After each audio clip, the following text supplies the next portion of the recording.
కూడా దాన్ని సైబర్ నేరంలాగా ఎలా పరిగణిస్తారు అనేది. ఇప్పుడు ఇవన్నీ ఆల్రెడీ ఇందులోకి వచ్చేసినాయి.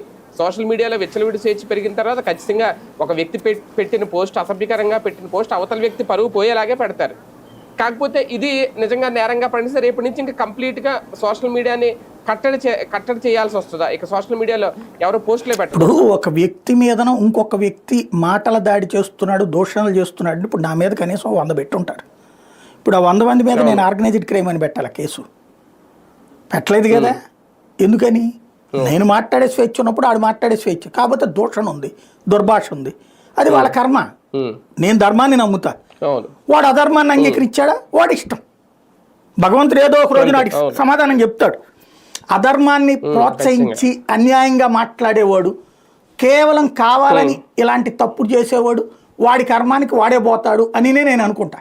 అంతే తప్పించి ఏ రోజున కూడా వాళ్ళకి సంబంధించి నేను అయితే గీతే ఆన్సర్ చేసినట్టు చెప్పాను తప్పించి తిట్టిపోయేలా. ఎప్పుడు ఏ లమ్ కొడకో ఏ ముమ్ము కొడకో లేకపోతే ఏ రోజున మాట్లాడలేదు. కానీ 100 రకాలు చివరికి మనిషి చనిపోయిన రోజున శవం దగ్గర ఉన్నప్పుడు కూడా తప్పుడు ప్రచారం చేసినటువంటి చూసాను, అనుభవించాం. బట్ ఏ రోజున కూడా సరే ఏమో మనం 100 మంది మీద మాట్లాడుతున్నప్పుడు మన మీద మాట్లాడేందుకు భగవంతుడు ఇట్లాంటిది ఏమైనా చేస్తున్నాడేమో కానీ అనేటటువంటిది వదిలేస్తున్నాం. ఇక్కడ వీళ్ళ దగ్గర ఎందుకు ఇది తట్టుకోలేకపోతున్నారు? విమర్శించడం నీకు మాత్రమే హక్కు, నన్ను మాత్రం ఎవడు విమర్శించకూడదు అనేటటువంటి కాన్సెప్ట్ డెమోక్రసీ ఎట్లవుతుంది?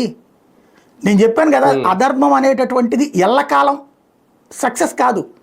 అధర్మం మొదట అందంగా ఉంటుంది.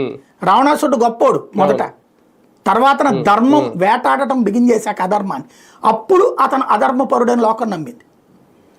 అలాగే కంసుడు గొప్ప రాజు, ఆ దేశంలో గొప్పగానే కీర్తించబడ్డాడు.